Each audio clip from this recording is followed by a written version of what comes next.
ድንግል ማርያም መዓዝ ዓሪፋ ድንግል ማርያም ዕረፍትኻ ከመይ እዩ ድንግል ማርያም ተስያ ዓሪጋ ዝብልዋ አስተምህሮታትከ ከመይ እዮም እንታይ ዓይነት ትንሳኤ እያ ተስያ ናበይ ከ እያ ዓሪጋ ንስኻ ቆሪባ ዶ ተዘይቆሪባ ከ እንታይ ኮይና እያ ዘይቆርበት ዕረፍታ ኣሚኖም ዕርገታ ግን ዘይኣምነለው እሞ ስለዚኦም እንታይ ትብለና ምስ ሒዚ ዓይነዋሪ ኣሸንዳ እናተባህለ ይፍለጥ ይሓቀ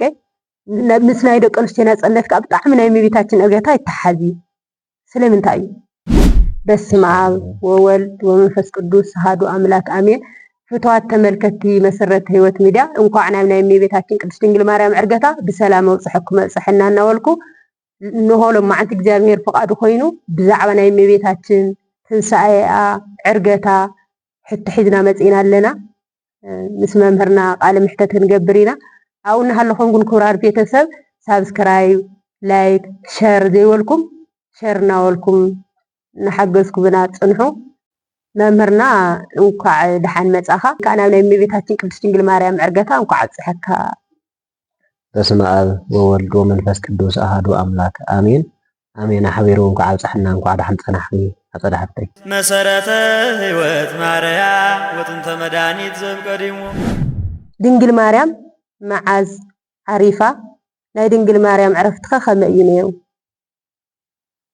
እሺ መጀመሪያ ለኹልኹም መላእ ህዝበ ክርስቲያን ኣብ ዓለም ኩሉ ትርከቡ እንኳዕ ናብ ናይ ኣዴና ቅድስተ ቅዱሳን ድንግል ማርያም በዓለ ትንሣኤን ዕርገታን ብሰላም ኣብፅሕና እናበልኩ እግዚአብሔር ኣምላኽና ሕዘውና ጓይና ኣብ መኸንጎና ተረኺቡ እዚ ሕቶና ንኽምልሰልና ናይ እመቤታችን ፍቕርን ጣዕሚ ናብ ልቡናና ይስኣለልና እመቤታችን ነቲ ምስጢር እዚ ንኽትገልፀልና እውን ቅዱስ ፈቃዳ ይኹነልና እናበልኩ ናይ እመቤታችን ዕረፍቲ ቅዱሳን መጻሕፍቲ ኣብ ቅድስቲ ቤተክርስትያንና ዝርከቡ ናይ ትውፊትን ናይ ስርዓትን መጻሕፍቲ ዘለዉ ኩሎም ኣብ ቤተክርስትያንና ዘለዉ መጻሕፍቲ ዝገልጽዎ 21 ጥሪ በዓለ ማርያም እና ኩሉ ግዜ በዓለ ዕረፍታ እናበልና እናኽብሮ ኣብ ቤተክርስትያንና ኣስተርእዮ እናበልና ንጽውዖ 21 ጥሪ ሰንበት መዓልቲ እያ ዓሪፋ እመቤታችን 21 ጥሪ ክትዓርፍን ከላ 120 ቤተሰብ ኣብ ዓለም ተበታቲኖም ዝነበሩ ኣብቲ ሰዓት ንሱ ጎይታና መድሓኒትና ኢየሱስ ክርስቶስ ብናቱ ፈቃድ ብደመና ጽዒኑ ካብ ዝተፈላለየ ቦታ ንኩሎም ሰብ ከም ዝሰብሰቦም እዩ ዝንገር ማለት እዩ ስለዚ 120 ቤተሰብ ተኣኪቦም ናይ እመቤታችን ቀብሪ ናይ እመቤታችን ሞት ክሪኡን ከለዉ ብጣዕሚ ፍሉይን ድንቅን ነይሩ ማለት እዩ ምክንያቱ እታ ኣደ ህይወት ክትመውትን ከላ እታ ንዓለም ዘይሽከሞ ኣብ ማህፀና 9 መዓልትን ዝተሸከመት ኣዶ ኣምላኽ ክትመውትን ከላ ፍሉይ ግሩም ድንቂ ሞት ነይሩ ማለት እዩ ነገር ግን ኣብዚ ክንርስዖ ዘይግበአና ቅድሚ እዚ ክንሪኦ ዝግበአና ነገር ነጥብ ኣሎ እመቤታችን ዝዓረፈትሉ ምክንያት ንምንታይ እዩ ወይ ድማ ናይ እመቤታችን ሞት ከመይ እዩ ዝብል ነገር ክንሪኦ ከለና ካብ ዕለታት ሓደ መዓልቲ ጎይታና ኢየሱስ ክርስቶስ ጎይታና ኢየሱስ ክርስቶስ ካብ ኣብ መስቀል ተሰቂሉ ንዓና ናይ ሓደራ ኣዶና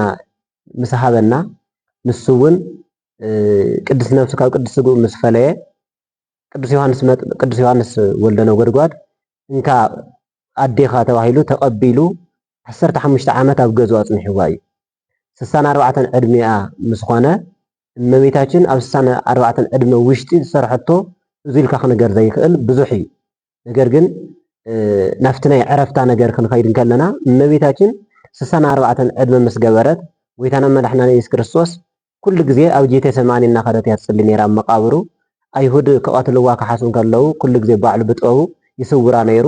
በፂሓ ትምለስ ትፅሊ ነይራ ማለት እዩ ኣብ ሰዓት እዚ 64 ዕድመ ምስ ኮና ግን ፍቁር ወዳ ጎይታና ኢየሱስ ክርስቶስ ኣደይ ክትሞት እየ ክኢልዋ ማለት እዩ ወደይ ኣነሲ ሞት መሪር ክብልዎ ሰሚዐ እየ ስለዚ ኣነ ክመውት ኣይደልን ከም ዝበለቶ ቅዱሳት መጻሕፍቲ ይነግሩና ማለት እዩ እዚ ዝበለተሉ እመቤታችን ሞት ፈሪሓ ዘይኮነ ሓደ ናይ ሞት ምረር ሞትሲ መሪር ምዃኑ ሞት ከምቲ ነብይ ሲራክ ዝገልጾ ሞትሲ ከመይ ዝበልካ ክፉእ ኢኻ ከመይ ዝበልካ መሪር ኢኻ ኣለና እናሉ ደቂ ኣዳም ትወስድ ብድንገት ማለት ኣለኹ ንዝብል ዓብይ ንእሽተይ ከይበልካ ሃፍታም ድኻ ከይበልካ ትወስድ ነበለ ስለ ዝገልጾ በቲ ናይ ነቢያት ቃል ኣትያ እመቤታችን ሞት መሪር ክብልዎ ሰሚዐ እየ ኢላ ማለት እዩ ስለዚ እመቤታችን ንምንታይ ኢኹም ኢላ እንተይላ ፍጹም ሰብ ምዃና ወይ ድማ ሞት ዝስማዕማዕ ምዃኑ ማለት እቲ ናትና ባህርያት ሞት ዝስማዕማዕ እዩ ናይ ደቂ ሰባት ባህርያት ግን ንሞት ኣይኮናን ተፈጢርና ነርና እመቤታችን ሞት ዘድልያ ኣይኮነት ወይ ሞት ዝግባእ ኣይኮነን ናብ ሞት ዘብፅሕ ኣይኮነትን ዝነበረቶ ህይወት ማለት እዩ ናብ ሞት ዘብፅሕ ይነበራን ነገር ግን እመቤታችን ስለ ናትና ሞት ክትመውት ወይ ድማ ስለ ሓጥኣን ንኽትመውት ጎይታና ኢየሱስ ክርስቶስ ኣቐዲሙ ብፍቓዳ እንታይ ኢልዋ ኣደይ ክትሞት ኢኺ ኢልዋ ማለት እዩ ኣብ ሰዓት እዚ እመቤታችን ዝመለሰትሉ መልሲ ሰሚዑ ጎይታና ኢየሱስ ክርስቶስ ድማ እምበኣርከስ ግድን ክትሞት ኢኻ ይበላን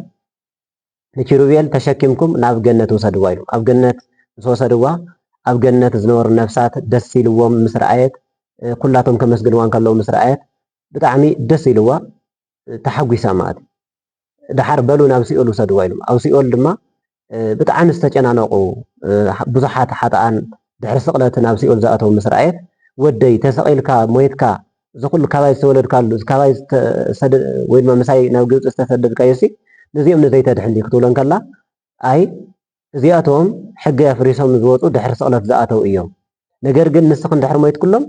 ክወፁ ይኽእሉ እዮም ኢሉ ጎይታና መድሓኒና ኢየሱስ ክርስቶስ ዓብዪ ብስራት ይዎም ማለት ምእንቲ እዚኣቶምስ ዋላ 7 ግዜ ቀተለኒ ኢላ ኣዴና ቅድስተ ቅዱሳን ድንግል ማርያም ኣባ ጊዮርጊስ ዘጋስጫ መልክዕ ሕማማት ከገልፅ እንከሎ ወልድኪ ሰው ኣርኣየኪ በእሳተ ኩነኔ ዝሃሙ ማርያም ትብሊ በእንቲኣሆሙ ቅትለኒ ለቤዛሆሙ ወድኺ ኣብ ገሃነመ ኣብ ሲኦል ዘለው መከራ እናተቐበሉ ዘለው ምሳርኤኪ ንስኺ ድማ ምእንቲ ኣቶም ኢሉ ለቤዛሆሙ ስለናቶም ቤዛ እንታይ ገበር ንበልኪ ዋላ 7 ግዜ ቀተለን ንበልኪ ኢሉ ኣባ ጊዮርጊስ ዘጋስጫ ዝተናገሮ ኣቦታትና ሊቃውንት ኣብ ዕረፍታ ወይ ድማ ኣብ ዕለተ ሞታ ጎይታና ኢየሱስ ክርስቶስ ዝነገራ ወይ ድማ ንሳ ድማ ዝመለሰትሉ ኣምፅኡ ዝተናገሮ እዩ ማለት እዩ ስለዚ ናይ እመቤታችን ሞት ከም ናትና ሞት ዘይኮነ ስለ ሓጥኣን እዩ ነይሩ ቤዛነት እዩ ዘለዎ ማለት እዩ ከመይ እንተኢልና ንእመቤታችን ሞት ዝግባእ ስለ ዘይኮነ እዩ ኣዳምን ሔዋንን ሞት ዝረኸቦም ንዓና ሞት ዝረኸበና ብምንታይ ምክንያት እንተኢልና ሓጢኣት ብምስራሕ እዩ ሞት ናይ ሓጢኣት ውፅኢት እዩ ተባሂርያትና ዋላ እኳ ሞት ዝስማዕማዑ እንተኾነ ግን ንሞት ኣይኮናን ተፈጢርና ነገር ግን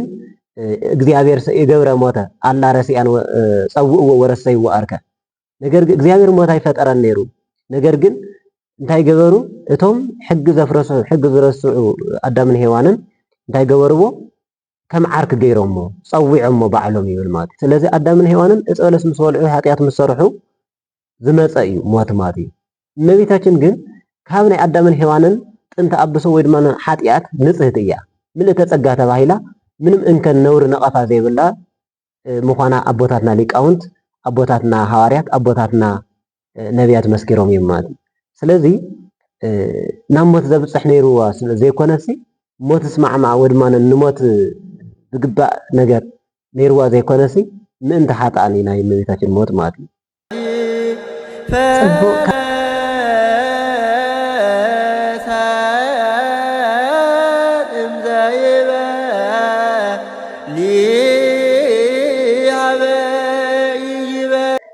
ድንግል ማርያም ተሲኣ ዓሪጋ ዝብሎ ዝተምህሮታት ከኸመ እዮም እንታይ ዓይነት ትንሳኤ እያ ተሲኣ ናበይ ከ እያ ዓሪጋ ዝብል እዩ ካልእ ሕተና ማለት ድንግል ማርያም ተሲኣ ዓሪጋ ዝብሉ ሕቶታት ኣብ ቤተ ክርስቲያንና ተሲኣ ዓሪጋ ዝብል ስለ ዘሎ እዩ ትሕቶም ዝተለዓለ ነገር ግን ኣብዚ ክንርድኦ ዝግበና ነገር ናይ እመቤታችን ምስ ንጎይታና ኢየሱስ ክርስቶስ ዋላ ቀተለኒ 7 ግዜ ቀተለኒ ምስ በለቶ ብፍቓዳ እንታይ ኮይና ለማ ፍቓደኛ ኮይና ጎይታና ኢየሱስ ክርስቶስ ባዕሉ ቅድስቲ ነፍሳ ካብ ቅድስቲ ሥጋ ፈልዩ ባዕሉ ማለት እዩ ኣብ ሰዓት እዚ ሐዋርያት ተኣኪቦም ስለ ዝነበሩ ንእመቤታችን ከቐብሩ ናብ ጌተሰማኒ ክኸዱ ከለዉ ኣይሁድ ቅድሚ ሕዚ ንወዳ ተሲኣ ዓሪጋ እናበላ ትኪሮም ረቢሾምና እሞ ሕዚ ድማ ንዓኣ ተሲኣ ዓሪጋ እናበሉ ክርቡሽና እዮም ኢሎም ንዑናው እያ ብእሳት ብሓዊ ነቃፅላ ኢሎም ከቃፅልዋ ክኸዱ ከለዉ ታውፋንያስ ዝበሃል ጉልበተኛ መሪፆም ኪድ ገልብጦ ነታ ኣስከሬን ወይ ነቲ ኣጎበር ምስ በልዎ ክግልብጥ ምስ ኢሉ ንሱ ምስ ቀረበ ቅዱስ ገብርኤል ክልተ ኢዱ ቆሪፅዎ ማለት እዩ ክልተ ኢዱ ተንጠልጢሉ ኣይሁድ ፈሪሖም ጎዮም ሐዋርያት እውን ብጥበብ እግዚኣብሔር ፈሪሖም ጎዮም ማለት እዩ ሐዋርያት ኣብዚ ክንርድኦ ዝግበና ነገር ድሕሪ መንፈስ ቅዱስ ምቕባሎም ከመኢሎም ጎዮም እንተይልና እዚ ጥበበ እግዚኣብሔር እዩ። ቅዱስ ጴጥሮስ እንኮ ኣብ ቅድሚ ኔሮን ቄሳር ፈሪሑ ካብ ሮም ክወፅእ እንከሎ ጎይታና ኢየሱስ ክርስቶስ መስቀል ተሸኪሙ ረኺቡ ፈሪሖም ዝብል ነገር እንታይ እዩ? ጥበበ እግዚኣብሔር እዩ። ስለዚ ኩሎም ተበታቲኖም ቅዱስ ዮሃንስ ወልደ ነጎድጓድ ጥራሕ ግን ኣብቲ ቦታ ንሱ ኣይተፈለየን ማለት እዩ። ኣብ ሰዓት እዚ ቅዱስ ገብርኤል መፅኡ ነታ አስከሬና ናብ ገነት ወሲዱ ዛቲ እቲ መድኃኒትኩም ሰብህዋ እዚኣ መድኃኒትኩም እያ ኣመስግንዋ ናብ ገነት ዝኣተኹምላ እዚኣ እያ በዚኣ ምክንያት ኢኹም ኢሉ ምስ ነገሮም ኣብ ገነት ዝነበሩ ነብሳት ኣመስጊኖማ ኣብ ትሕቲ ዕፀ ሂወት ኣቐሚጥዋ ቅዱስ ዮሃንስ ብተመስጦ እናኸደ የመስግና ይዓጥና ነይሩ ማለት እዩ። ቅዱስ ዮሃንስ እናኸደ ዓጥና እንከሎ ካብ ዕለታት ሓደ መዓልቲ ግን ሃዋርያት ናበይ ከይዳ እናበሉ ብጣዕሚ ይጭነቑ ነይሮም። ምክንያቱ ፈሪሕና ጎይናሲ እንታይ ኢና ንገብሮ ማለት ናበይ ከይዳ ትኸውን ኢሎም ማለት ቅዱስ ዮሃንስ ወልደ ነጎድጓድ ግን ኣብ እመቤታችን እንኳ ኣላ እያ ኢልዎ ሃዋርያት ከዓ ኣበይ ኣላ ይበሉን። ብጣዕሚ ዝገርም ነገር እስኪ ኣበይ ኣላ እስካሪአና ይበልዎን ኣይጠየቕዎን። ቅዱስ ዮሃንስ ስለ ዘይጎየየ ተገሊፃትሉ ይሪአ ኣሎ ረኺብዋ። ንሕና ግን ፈሪሕና ስለ ዝጎየና ዘይረኣና እያ ንዮሃንስ ተገሊፃቶ ንዓና ዘይተገለፀትና ኢሎም ዓመት ተፀቢዮም ነሓሰ ሓደ ክትብል ከላ እንታይ ገይሮም ነሓሰ ሓደ ባሕቲ ሶኒ ውዕሉ ነይሩ ሶኒ ክሳዕ ሶኒ 8 ሶኒ ክሳዕ ሶኒ 15 ይኸውን ማለት እዩ። ዕለት 14 ሰባኤኦም ፈፂሞም 15 ድማ ባዕሉ ጎይታና ኢየሱስ ክርስቶስ እንኩም ናይ ኣደይ ስጋ ኢሉ እንኩም ቅበሩ ኢሉ ሂቦም ማለት እዩ። በደንብ ኣብዚ ክንርድኦ ዝግበና ነገር ሃዋርያት ከይድኩም ዓለም ዘይርኩም ኣምህሩ ተባሂሎም እዮም። ግን ሃዋርያት ኩሉ ስርሖም ገዲፎም ናይ እመቤታችን አስከሬን ንምርካብ ንምንታይ ፀይሞም እንተይልና ኩሉ ነገር ትሕቲ ኣዲኡ እዩ። ትሕቲ ኣዲ ጎይታና ኢየሱስ ክርስቶስ እዩ። ምክንያቱ ንኩሉ ዝሰርዖ ንኩሉ ዝነገሮ ባዴና ቅድስተ ቅዱሳን ድንግል ማርያም። ስለዚ ኣቦታትና ሃዋርያት ዝፀምዎ ፆም ክንደየናይ ደስ ከም ዘበሎ ክንደየናይ ናዲኡ ምድላይ ዝገበርዎ ፆም ስዋኤ ክንደየናይ ደስ ከም ዝበሎ ጎይታና ኢየሱስ ክርስቶስ ባዕሉ እንኩም ቅበሩ ኢሉ ስጋኣ ንመልኣክ ኣይሃበን ንማንም ኣይሃበን ባዕሉ ሂብዎም ማለት እዩ። ኣብዚ ግዜ እዚ ሃዋርያት 15 ነሓሰ ቀቢሮም ገኒዞም ቀቢሮም ደስ ኢልዎም እናሃለወ ኣብ ሳልሳይ መዓልቲ ማለት እውን ሰሉስ ድማ ኣዴና ቅድስተ ቅዱሳን ድንግል ማርያም ስጋኣ ከይበስበሰ ከይፈረሰ ተስያ ዓሪጋ ማለት እዩ። ተስያ ምስ ዓረገት እመቤታችን ክትዓርግን ከላ ሃዋርያት ኣይረኣዩን። ግን ኣብ ቀብሪ እውን ዘይነበረ ኣብ ሞታ እውን ዘይነበረ ቅዱስ ቶማስ ነይሩ ናይ እግዚኣብሔር ፍቃድ ኮይኑ ማለት እዩ። ቅዱስ ቶማስ ኣብ ደመና ተፃዒኑ ናብ ኢየሩሳሌም ክመፅእ እንከሎ እመቤታችን እናዓረገት ቅዱሳን መላእክት እናመስገንዋ ርእይዋ ማለት እመቤታችን እኮ እያ ሰገደላ ኢሎሞ ማለት መላእክት ንስኹም በር ምስ ወድኺ እንታይ እየ ገይረኩም ኣብ ትንሳኤ ኣብ ዕርገቱ ኣብ ስቕለቱ ኣብ ሞቱ ዘይነበርኩ ኣብ ናይ ወድኺ ኣብ ናትካ ንምንታይ ፈሊክኒ እንታይ ደይ ገይረኩም ኢሉ ብጣዕሚ ተበፃቢፁ ማለት ከምዚ ሓደ ሰብ እንታይ ገይረካ ድየ ኢልና ንሕና እውን ካብ ባዕልና ባህርያትና እውን ኣባና ዘሎ ልምዲ ኢና ኣብ ሰዓት እዚ ኣይዘኻ ንስኻ ዝረኸብካዮ ማንም ኣይረኸቦን። ሃዋርያት እንተ ገኒዞም እተቐበሩ ግን ትንሳኤ ዕርገት ኣይረኣዩ። ትንሳኤ ዕርገት ትርኢ ዘለካ ንስኻ ኢኻ። ነገር ግን ንምስክር ኮነካ ንበረካት ኮነኩም እዚ ዝተገነዝክሉ ሰበን እዩ እንካ ሃቦም ንሃዋርያት ንበረከት ይኹንኩም ኢልካ ኢላ ሂዋቶ ባዕላ ማለት እዩ። ኩሉ ግዜ ኣብ ስእላ ድህነ እውን ኣብ ቅድስቲ ቤተክርስትያንና መግነዝ እናሃወቶ ጨርቂ እናሃወቶ ዝርአ ማለት እዩ። ኣብ ሰዓት እዚ እመቤታችን ከመይ ኮይና ኢሉ ከይዱ ሓቲትዎ ኣብዚ ቅዱስ ቶማስ ከምኡ ኢሉ ክሓትት እንከሎ ንኸኣምንዎ መርትዖ ከምዛ ሒዙ ስለ ዝኾነ እዩ። ድሓር እመቤታችን እማ ዓሪፍ ሞይታ ቀቢርና እያ ኢሎም መዓዝ ሞይታ ኢሎም ጥሪ መዓዝ ከቀቢርኩማ ነሓሰ ወይለከ ሞት ብጥሪ ናሓሰ መቃብር ከመይ ኢሉ ይኸውን እዚ ኢሉ ማለት ቅዱስ ጴጥሮስ ብጣዕሚ ተቆጢዑ ቅድሚ ሕዚ ንጎይታ ከይዳሃሰስኩ ከይረኣኹ ኣይኣምንን ኢልካ ኢድካ ተቃፂልካ ነይርካ ሕዚ ድማ ነስኪ ተጠራጢርካ ኮን ካልኦት እውን ከተጠራጠረልና ኢሉ ናይ ቅዱስ ቶማስ ምድህሳስ ናይ ቅዱስ ቶማስ ምርኣይ ንካልኦቱ ንጠቅም ምኳኑ ቅዱስ ቶማስ ዳህሲሱ ንጎይታና ኢየሱስ ክርስቶስ ንዓና እውን ልክ ከም ዝዳህሰስና መርትዖ ኮይኑና እዩ። ሕዚ እውን ናይ እመቤታችን ዕርገትን ትንሳኤን ዋላ እኳ ንሱ ኮይኑ ርኢ እንተኾነ ገና ስለዘይፈለጡ ዘሎ እንታይ ይብሎ ኣሎ ቅዱስ ጴጥሮስ ንስኻ ምጥርጣርካ ንካልኦት እውን ከተጠራጥረልና ኢኻ ትኽክለኛ ተትኸውን ንምንታይ ንቅዱስ ቶማስ ዘይረድእዎ ዘይተገለፀትሉ ምበሉ ነይሩ ብድሕሪኡ ድሓር ዝተስኡ ማለት ኢና زترتز نخيل لعن حزو مقعت حزو قدس بطرس نام مقابر كيدو انت قعت جن يلا نميتاج كتسن كلات مقابر ايت بعصوي بعصو ስለዝኾነ ብሕቱም ድንግልና ጸኒሳ ብሕቱም ድንግልና ክትወልድ ዘይሸገራ ብሕቱም መቃብር ንኽትተስእ ጎይታና ኢየሱስ ክርስቶስ ዝከኣለ እዩ ስለዚ ኣብ ሰዓት እዚ ቅዱስ ጴጥሮስ ምስ ሰኣና ብጣዕሚ ደንጊጹ ዋ ኣይሁድ ወሲዶም ኣይኮኑ ብሓውደ ቃጢሎም ኣይኮኑ ወይስ ንታሕቲ ደሰጢማ ትኾኑ ጭንቕ ኢሉ ቅዱስ ቶማስ ኣነ እኳ ኣይተኣምኑኒ ኢለ እየ እምበር እመቤታችን ማተስያ ዓሪጋ እያ ኢሉ ብሓቂ ናብዚ በዓል እዚ ስለ ዘብፅሕና እመቤታችን በማላድነታ ስለ ዘይተፈለየትና ዝተኸበረትን ዝተመስገነትን ትኾነና እመቤታችን ከምዚ ዓረገት ክነግሮም እንከሎም ብጣዕሚ ደስ ኢልዎም መርትዖ ድማ እንኩም እዝኒ መሰበን እንካ ኢላ ሂባት ንባዕላ ክብሎም ከሎ ቅዱስ ጴጥሮስ ገሊሉ ዝቐበረ ስለ ዝኾነ እወ ትኽክል እዚ ዝገነዝናሎም ሰበን እዩ ኢሉ ኣሚንዎ ኣብ ሰዓት እዚ ኩሎም ነቲ መግነዝ ቀዲዶም ማቲ ቆሪጦም ንበረከት ተኻፊሎም ሞ እንዲያውም ኣብዚ እንታይ ዝብሉ መምህራንና ክነግርና እንከለው ሃዋርያት ካብታ ሰዓት ንሳ ጀሚሮም ብኻሊእ ሞተ ተሲኦም ድዊ ፈዊሶም ኣይፈልጡን በታ መግነዝ ንሳ እናነኽኡ ድዊ ፍውስን ሞተ የተስኡ ነይሮም እዩ እና ብዛዕባ እዚ ብደንቢ ገይሮም ዝተናገሩ ድማ ትንሳኤና ዓርገታ ቅዱስ ቶማስ ርኢዩ ንሃዋርያት መሰበሰሮም ቅዱስ ዮሐንስ እውን ግን ተገሊጹዎ እዩ ንቅዱስ ዮሐንስና ንቅዱስ ቶማስ ተገሊጹሎም ንዓና ዘይተገለጸተልና ኢሎም ብምቐጸለ ዓመት ድማ መሊሶም ሰብኣይ ኣትዮም ኣብቲ ሰዓት ንሱ ረቡዕ የብሒቲ ነይሩ ረቡዕ ናብ ረቡዕ 8 ረቡዕ ናብ ረቡዕ 15 ዕላዕቲ 16 ሐሙስ ጎይታና ኢየሱስ ክርስቶስ ንእመቤታችን መንበር ገይሩ ባዕሉ ሰራይ ቄስ ወይ ድማ ሰራይ ቀሲስ ወይ ድማ ካህን ኮይኑ ሰራይ ቀሲስ ማታይ ማቲ ቀዳማይ ካህን ማለት እዩ ካልኦት ሃዋርያት ንኩሎም ሃዋርያት ድማ በብደረጃኦም ኣቆይሙ ንካልኦት ሃዋርያት በብማዕረጎም ኣቆይሙ ክቅድስ ጀሚሩ ማለት እንዲያውም ኣብዚ ክንርድኦ ዝግበና ነገር ጎይታና ኢየሱስ ክርስቶስ ኣብ ናይ ባዕሉ ኣብ ልደት ኣብ ጥምቀት ኣብ ትንሳኤ ኣብ ዕርገት ቀዲሳ ይበሃል ኣብ ናይ እመቤታችን በዓላት ግን 3 ግዜ ቀዲስ እዩ ጎይታና ኢየሱስ ክርስቶስ ከም ኣብነት ዕለት 20 ብናይ እመቤታችን ሽም ቤተክርስትያን ሃኒፁ መጀመርያ ግዜ ኣብ ፊልጵስዩስ 21 ቀዲሱ ብናይ እመቤታችን ሽም ዕለት 16 ሎማዓንቲ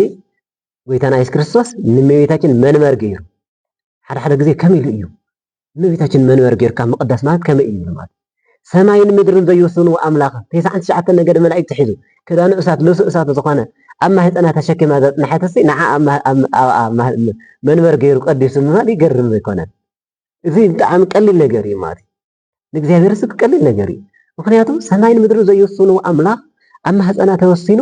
መላእክት እናመስገንዎ እኮ ይረአይ ነይሩ ወይ ድማ ይስማዕ ነይሩ ኣጽነት ድንግል መንገለ ከርሳ ኣረጋዊ መንፈሳዊ ናይ መላእክት መስገና እናሰማዐት ናብ ከርሳ ናብ ማህፀና ኣዝብል እናበለት ሰማዕ ነይራ ዝበለኮ 99 ነገደ መላእክት ኩሉ ፍጥረት ኣብ ማህፀና ከመስገን ከሎ ስለ ሰምዐት እዩ ስለዚ ንዓ መንበር ገይሩ ቀዲሱ ዝብል ምንም ዘደንቕ ነገር የብሉን እዚ ማለት ካብኡ ዝበለፀ ካሊእ ምስጢር ተፈፂሙ እዩ ጎይታና ኢየሱስ ክርስቶስ ባዕሉ ቀዲሱ ኣብዛ ሰዓት እዚኣ ሳልሰይቲ ዝቀደሰላ ድማ ዕለት 6 ቁስቋም እዩና ካብ ግብፂ ክምለስ ከሎ ንመጀመርያ ግዜ ዘዕረፍላ ማለት እዩ እና ጎይታና ኢየሱስ ክርስቶስ በዝሎማዓንቲ ዕለት ንምንታይ እዩ ክንድሳብ ክንድዙ እንተይልና ማለት ነዲኡ ክንደየናይ ፍቕሪ ነዲኡ ጸጋ ክንደየናይ ምዃኑ ነዚ ቅዱስ ኣባ ሕርያቆስ ኣብ ቅዳሴ ማርያም መጨረሻ ንዕሞ ረአዩ ይብል ንዕሞ ረአዩ ክሳብ ክንደየናይ ነዲኡ ክሳብ ክንደየናይ ስልጣን ይህዋ ዝኣሰልጠና በላይ ነዛቲ ቅዳሴ ኣብዛ ሰዓት እዚ ኣብዛ ቅዳሴ እዛ ክንደየናይ ስልጣን ከም ዝሃባን እመቤታችን ይብል ማለት እዩ ልዕሊ ሃዋርያት ዓስቢ ናይ ስብከትና ክበና ኢሉ ተስፋ ዝገብርዎ ነቢያት ዓስቢ ትንቢትና ክበና ኢሎም ተስፋ ዝገብርዎ ጳጳሳት ዓስቢ ጵጵስናና ክበና ኢሎም ሰማዕታት ዓስቢ ሰማዕትነትና ክበና ኢሎም ተስፋ ዝገብርዎ ወሊዳትሎም ስለ ዝኾነ ቅዱስ ኤፍሬም ብጣዕሚ ብደንቢ ገይሩ ዘመስገና ነዚ እዩ ማለት እዩ ሃዋርያት ልዕሊ እመቤታችን ክኾነ ይኽእሉን ልዕሊ ሃዋርያት ስልጣን ዝተባበለ ግን ሃዋርያት ትሕቲ እመቤታችን እዮም ምክንያቱ ፈጣሪ ዝኣክል ዝወለደት ነቲ ሃዋርያነት ዝሃቦም ዝወለደትሎም እመቤታችን እያ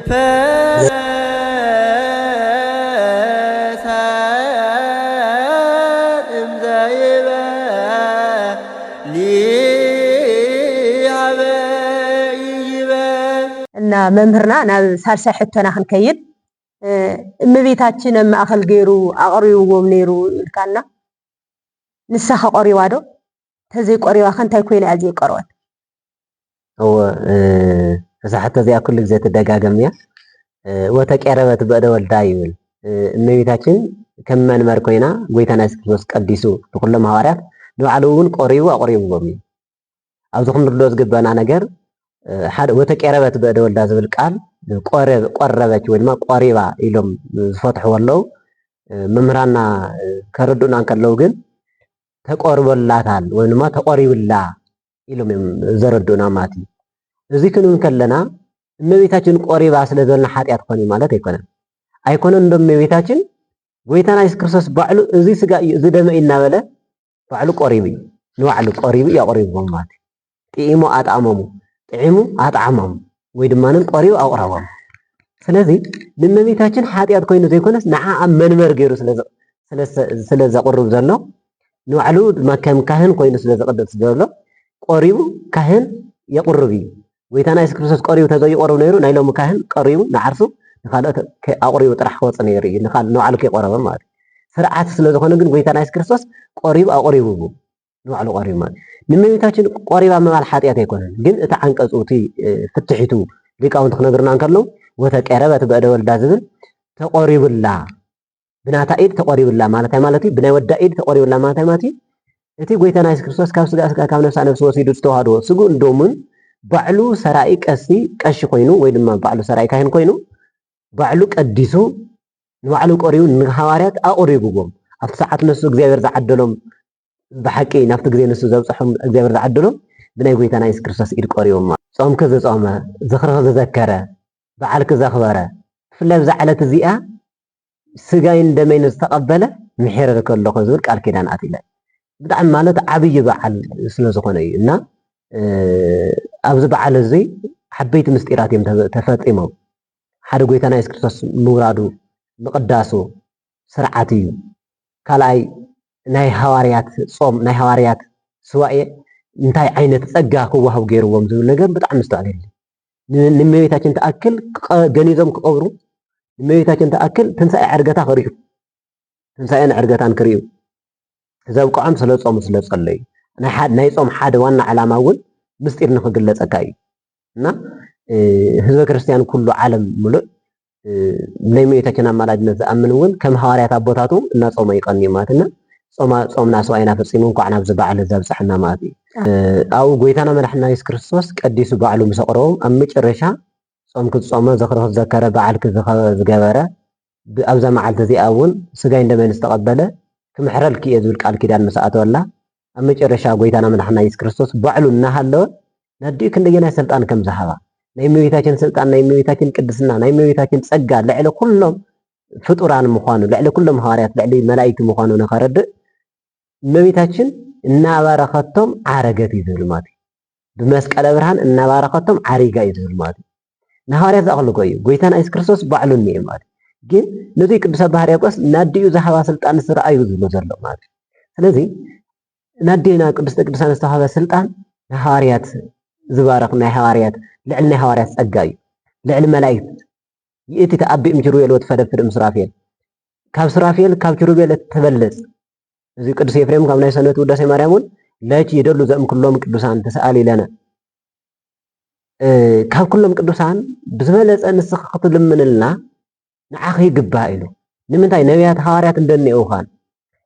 ጻድቃን ሰማዕታት ወይ ድማ ጳጳሳት መነኮሳት ኣለውኻን እንተይልክኒ ድማ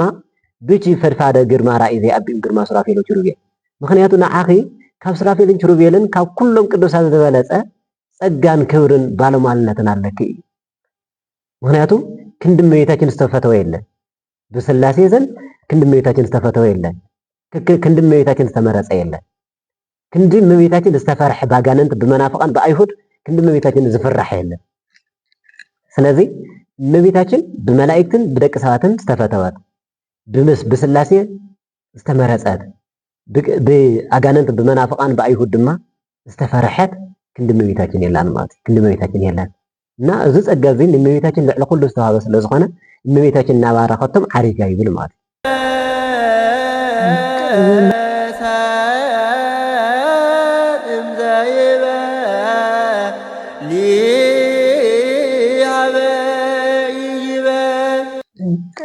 መምህርና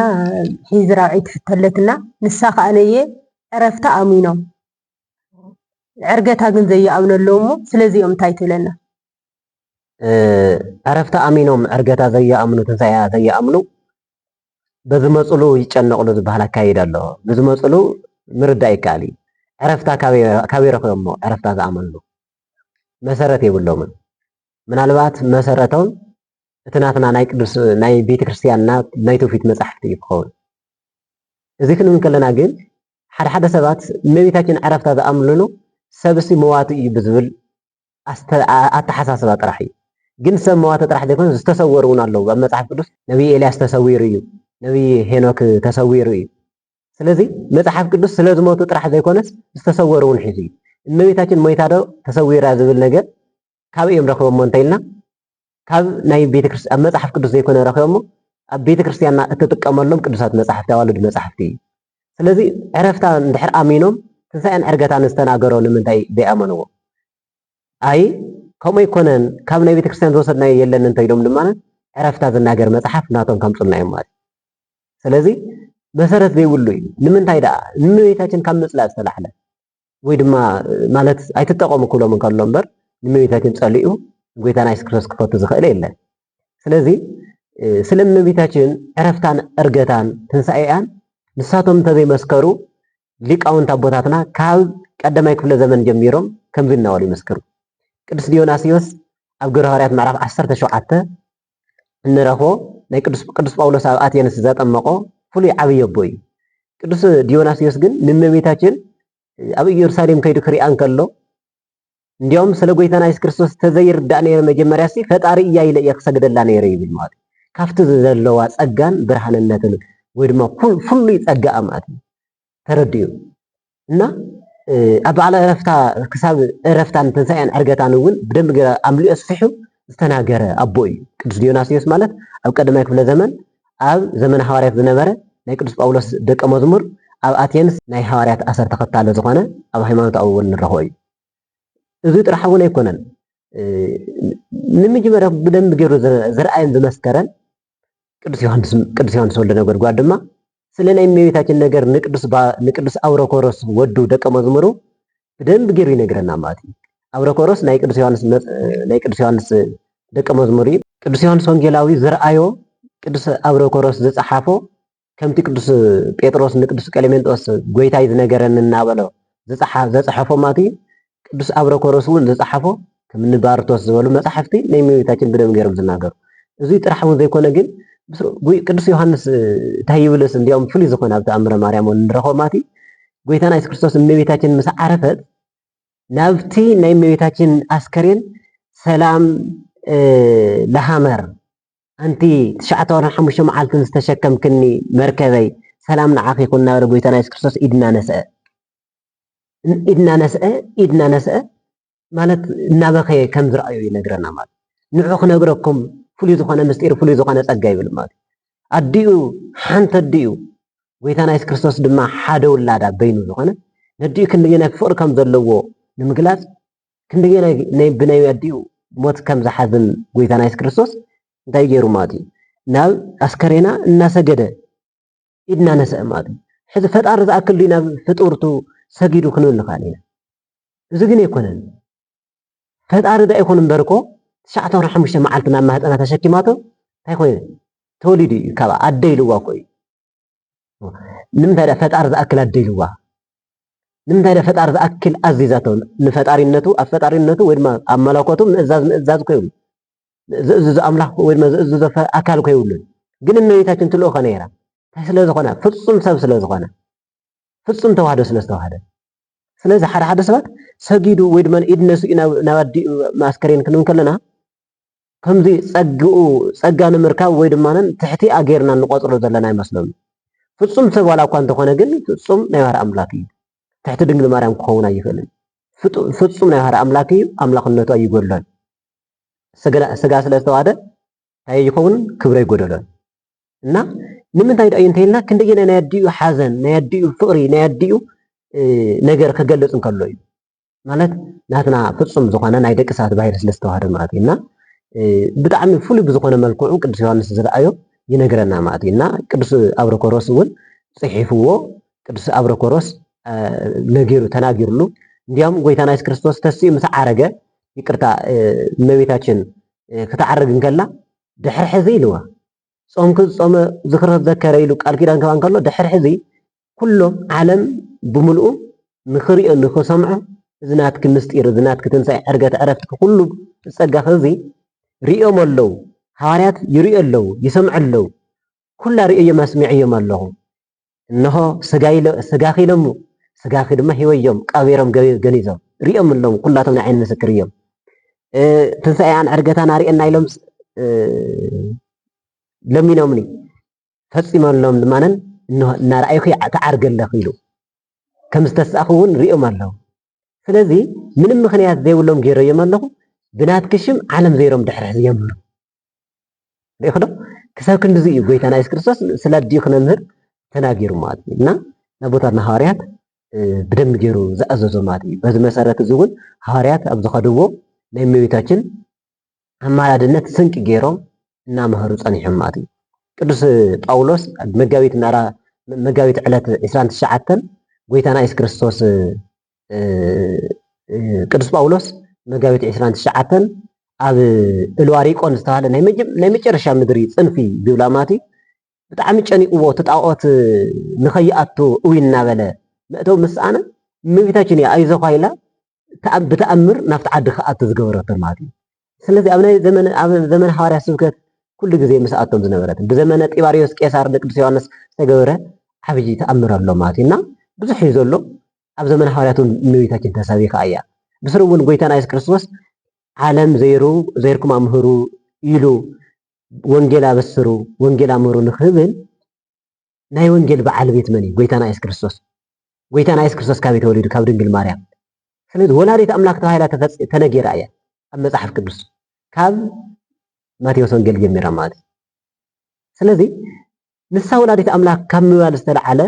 ካብዚ ንላዕሊ ምንም ክንገራ ይኽእልን ዓሰርተ ተተፃሓፈሲ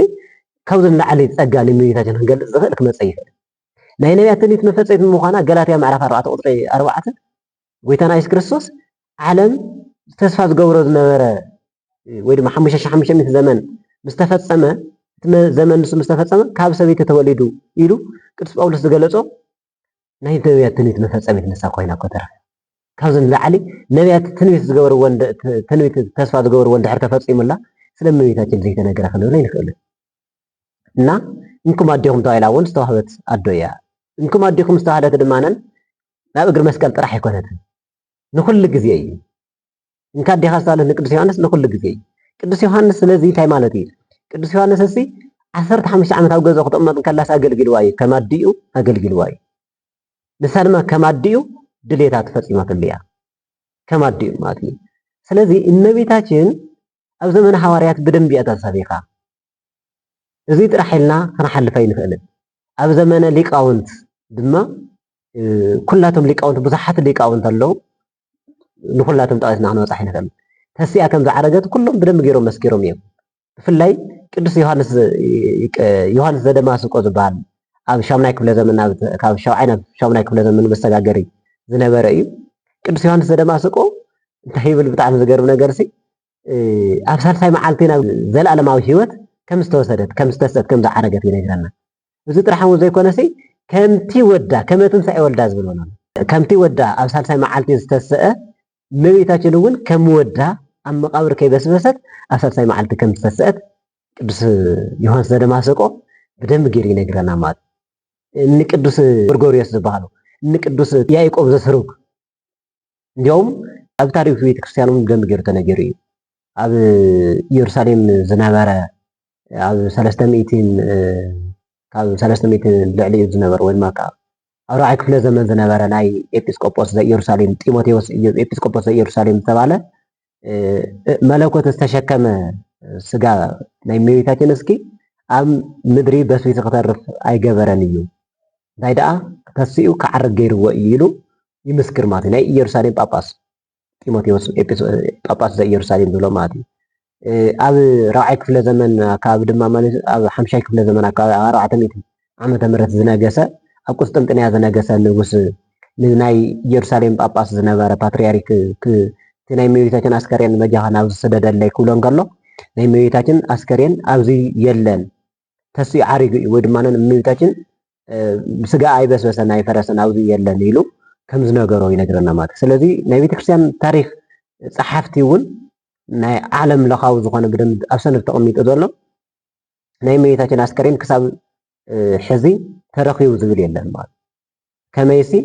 ናይ እመቤታችን አስከሬን ስለ ዝተሰአ ወይ ድማ ዳግማይ ትንሳኤ ዘይብሉ ትንሳኤ ዘጉባኤ ትንሳኤ ሓድሽ ኪዳን ስለ ዝተሰአ ማለት ተስኡ ዓሪጋ እመቤታችን መንግስተ ሰማያት ኣትያ እያ ማለት ስለዚ ናብ መንግስተ ሰማያት ኣትያ ምባል ዘይኮነ ካውድና ዝግባእ መንግስተ ሰማያት ንባዕሉ ከመይ ገይሩ ተሸኪሙኪ ነሽር ነገሩ በእንቲኣኪ ስለናትክ ነገር እስኪ ብጣዕሚ ድንቂ እዩ ዝብል ነገር እዩ ክደንቀና ዝግባእ ማለት እዩ። ንምንታይ ነቲ መንግስተ ሰማያት ኢየሱስ ክርስቶስ ተሸከመት ኣዶ እያ ናብ መንግስተ ሰማያት ኣትያ ትበሃል ዘላ እና እዚ ድንቂ ነገር ኣይኮነን ዶ እመቤታችን 30 ሚእቲ ዘፍረዩ ቅዱሳን እንኳስ መንግስተ ሰማያት ምእተው ኣይተርፍን ማለት ንሕና እውን ከተስኢና ምዕራግ ኣይተርፈና። ኣነ ብጣዕሚ ዝገርመኒ ነገር እስኪ እመቤታችን ናብ መንግስተ ሰማያት ኣትያ ክበሃል ከሎሲ ብሱር ትንሳኤ ዝበሃል ይኣምኑ ዶ እየ ዝብል ማለት ትንሳኤ ዝበሃል ዘይኣምኑ እንተኮይኑ ድማ እንስሳት እዮም ዝበሃሉ ኣብ ልዕሊ ርእሶም ዝቕልዱ ማለት ሰብ ተስኡ ዓሪጉ መንግስተ ሰማያት ወይ ድማ ተስኡ መንግስተ ሰማያት ከኣቱ እናተባሃለሲ ኣነ ሳይተስእኒ ዝብል ትንሳኤ ዘይኣምን እንስሳ እዩ ዝበሃል።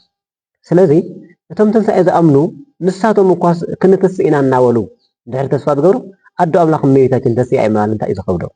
ካበይ ከ እምረኽሞ ብሱር ካበይ ዝመፀ ትምህርቲ እዩ መሰረት ዘይብሉ እዩ ማለት እዩ። ስለዚ ብጣዕሚ ምስተውዓል የድሊ ነዞም ከምዚኦም ዝብሉ እውን ከምዚ ዝብሉ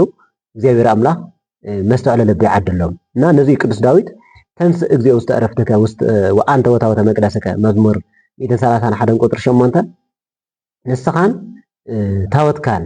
መዕረፊኻን ማለት እዩ ናብ መዕረፊኹም ተስኡ ንስኻ ኣብ ሳልሳይ መዓልቲ ማለት ጎይታና ኢየሱስ ክርስቶስ ኣብ ሳልሳይ መዓልቲ ከም ዝተሰአ እመቤታችን እውን ኣብ ሳልሳይ መዓልቲ ከም ዝተሰአት ይርደአና ማለት ታወት ዝተባህለት እመቤታችን እያ። አንተ ወታወተ መቅደስከ ታወት ዝተባህለት እመቤታችን ምዃና ቅዱሳን ሊቃውንት ብደንብ ገይሮም ተናጊሮም እዮም። ኣማናዊት ታወት ሕቡእ ምስጢር ዝተሸከመት ታወት እናተባህለት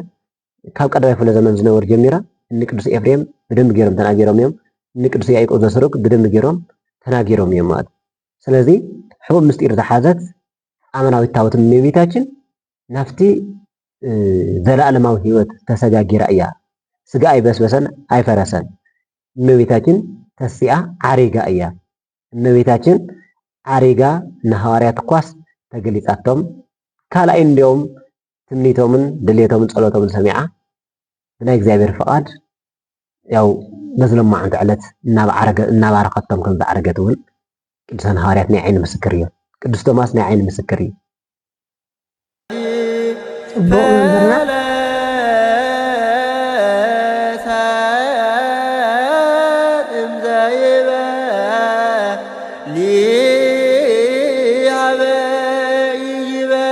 ናይ መጨረሻ ሕተና ምስ ሒዚ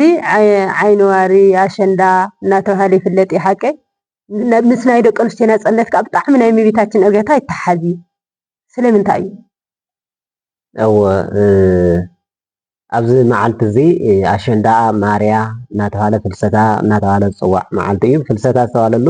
ናብ ሰማይ ዝዓረገትሉ ወይ ድማ ካብዚ ፈለሰት እንዘይበሊ ሃበ ይበሊ ካብቲ ዝሓላፊ ኣረገ ጠፋኢ ዝኾነ ዓለም ናብቲ ዘይጠፍእ ዓለም ዝፈለሰትሉ ማለት እዩ ናብኡ ዝተሰጋገረትሉ ማለት እዩ እና ፍልሰታ ዝበሃል ማርያ ዝተባህለ እውን ብሽም እመቤታችን ማርያም ዝብል እዩ። ከምኡ እውን ኣሸንዳ ኣብዚ መዓልቲ እዚ ዝኽበር ናይ ደቂ ኣንስትዮ ፍሉይ መዓልቲ ኣሎ። ንሱ ብዙሕ ታሪክ ኣለዎ። ብብሉይ ኪዳን ኣትሒዙ እናተነገረ ምስ ናይ ታቦተ ጽዮን ዝተተሓዘ ብዙሕ ታሪክ እዩ ዘለዎ። ነገር ግን ናይ ነፃነት መዓልቲ እናተባህለ ኣብዚ ዕለት እዚ ብዙሓት ደቂ ኣንስትዮ እቲ መልክዑ እናቐየርኦ እየን ዝርከባ ማለት እዩ። ነገር ግን እዚ መዓልቲ እዚ እመቤታችን ምክሆን ለደናግል ካብ ደቂ ኣንስትዮ ዝተፈለየት ናይ ደናግል መመክሒት ብፍላይ ናይ ደቂ ኣንስትዮ ሙሉእ እውን መመክሒት ናይ ኩሉ መመክሒት እያ። ግን ብፍላይ ንደቂ ኣንስትዮ ግን መመክሒት እያ። ከመይ እንተኢልና ደቂ ኣንስትዮ ርስቲ ዘይካፈላ ዝነበራ መንግስተ ሰማያት ዝኣክል ርስቲ እኳ ክካፈላስ ምድራዊ ርስቲ ዳ ክተርፈን ተባሂሉ ብእመቤታችን ምክንያት እዩ ክምካሕ ዝጀመራ ማለት እዩ። ዝነበረ ናይ ደቂ ተባዕትዮ ተምካሕቲ ዘወገደት እመቤታችን እያ። ስለዚ ደቂ ኣንስትዮ ነዚ በዓል እዚ ብደንቢ ኣመልኪተን ዝዝምራሉ ንምንታይ እንተኢልና ናይ ደቂ ኣንስትዮ መመክሒት ስለ ዝኾነት እዩ። ንሱ ጥራሕ ኢልና ደናግል እዩ ንማል ዝፃወተኦና ደናግል ዝኾን ማለት እመቤታችን ድንግል ምዃና ድንግል በኣፍኣ ድንግል በውስጥ ድንግል ማርያም ድንግል ተስጋ ወህሊና ወነፍስ ብስጋን ብሕሊናን ብነፍስን ድንግል ምዃና ንምርዳእ እዩ። እመቤታችን ከምዚ ዓረገት ንምርዳእ ድማ ዝኾን ንእሽተን ማማይ ወይ ድማ ንእሽተን ቆልዓ ተዘይተጋጊኣን እኳ ብዙሕ ኣይፈልጠን ኣብ ናይ ሸንዳ ብዙሕ ስለዘይሕወስ ግን ከምቲ ዝሪኦ ማለት እዩ ኣብ ርእሰን ተሸኪመን ወይ ድማ ንሓንጊረን ይረኣያ ናሽኮኮ ኢለን ማለት እዩ። እዚ ድማ እመቤታችን ምዕራጋ ካብዚ ምድሪ እዚ ፈቐቕ ኢላ ከምዚ ዓረገት ዘረድእ እዩ ማለት እዩ። ጎይታና ኢየሱስ ክርስቶስ እውን ማለት ኣብ ዕርገታ ዝለማዓንቲ ዕለት ቀዲሱ ከቕርቦም እንከሎ ካብ ምድሪ ልዕል ኣቢሉ እዩ ቀዲሱ ኣቕሪብዎ። እዚ ጥራሕ እውን ዘይኮነ ማለት ድንግልና ንፅህናኣን እውን ዝገልፅ እዩ ማለት ህፃን ምግባረን ማለት እዩ። እና ብዙሕ እንታይ ዝበሃል ኣሎ ንሱ ኢሉ ብሃበ ተረኸበ ዝተረኸበ ኣይኮነን እና ኣዋልድ ናይ ሎሚ ግን ንምንታይ እዩ ፀጉሪ ዘይናተን ፀጉሪ ካሊእ ትረፍ ሕዚ እንዲኦም ኣብ ሶሻል ሚድያ ተሰራጭዩ ዝቐነየ ሰቲ ጥራሕ ግልድም ገይራ ምሉእ ሰውነታ ጥርሓ ዕራቆታ ተሳኢላ ናይ ኣሸንዳ ብጣዕሚ ዘሕፍር ማለት እንታይ እዩ ካበይ ዝመፅእ እዩ ሓደ ሓደ ግዜ ነገር እስኪ እቲ ክንረአየሉ ንደሊ ክንረአየሉ ንደሊ እሞ ግን ድማንስ ነቲ ንረአየሉ ዘለና ታሪክስ ዘይንዕቅቦ ማለት እዩ። ብሽም እመቤታችን ክንረአ ንደሊ ኢና ግንንቲ ናይ እመቤታችን ታሪክ ድማንን ናይ እመቤታችን ዝገልፅ ግን ዘይንገብሮ ማለት እዩ። እና ብጣዕሚ ምጥንቃቕ የለና ናይ እመቤታችን በዓል ክነኽብር ከለና ብሽም እመቤታችን ንምርኣይ ጥራሕ ወይ ድማንን ደቂ ኣንስትዮ ማዕሪገን ንኽረኣያ ድሌታ ማታይ ዝበሃል ነፃነተን ከእውጃ ዘይኮነስ ነፃነት ማለት እኮ ብክርስቲያናዊ ሂወት ምንባር እዩ። ነፃነት ማለት ብሓጢኣት ምንባር ኣይኮነን። ግን ዝሙት ዝበዝሖ እዩ ኣብዚ ሰዓት እዚ ኣሸንዳ ንዝሙት እዩ። እንዲኦም ክሳብ መከላኸሊ እንክንተጠቐማና ተባሃላ መንግስቲ እውን ክሳብ ክንደየናይ ብጣዕሚ ናብ ዘይኮነ ነገር ስዲ ሰዲድዎ ከም ዘሎ ማለት እዩ። ብጣዕሚ ዝገረመና ሓደ ቦታ ሲ ናይ መከላኸሊ መቐመጢ ማለት መድሓኒት ዝተፈላለየ መከላኸሊ መቐመጢ ማንም ኣልዒሉ ክወስድ ከም ድላይ ክፍፅም ሲ ኣብ ዝኾነት ፖስታ ዝተቐመጠ ሪኦ ኣለኹ ማለት ብጣዕሚ ዘሕዝን ነገር ማለት ኣስነዋር ዝባል ክሳብ ክንደየና ኢና ንሓጢኣት ሲ ከም ጅግንነትን ከም መልክዕና ጌርና ቆጢርናዮ ዘለና ምስተዋዕል የለና እና እዚ በዓል እዚ ናይ ንፅህና ናይ ቅድስና መዓልቲ እዩ። እዚ በዓል እዚ ሃዋርያት ፀጋ ዝተቐበልሉ እምበር ብርኽሰት እናሕልፎ ኣይኮነን። መሰረተ ህይወት ማርያ ወጥንተ መድኃኒት ዘእምቀዲሙ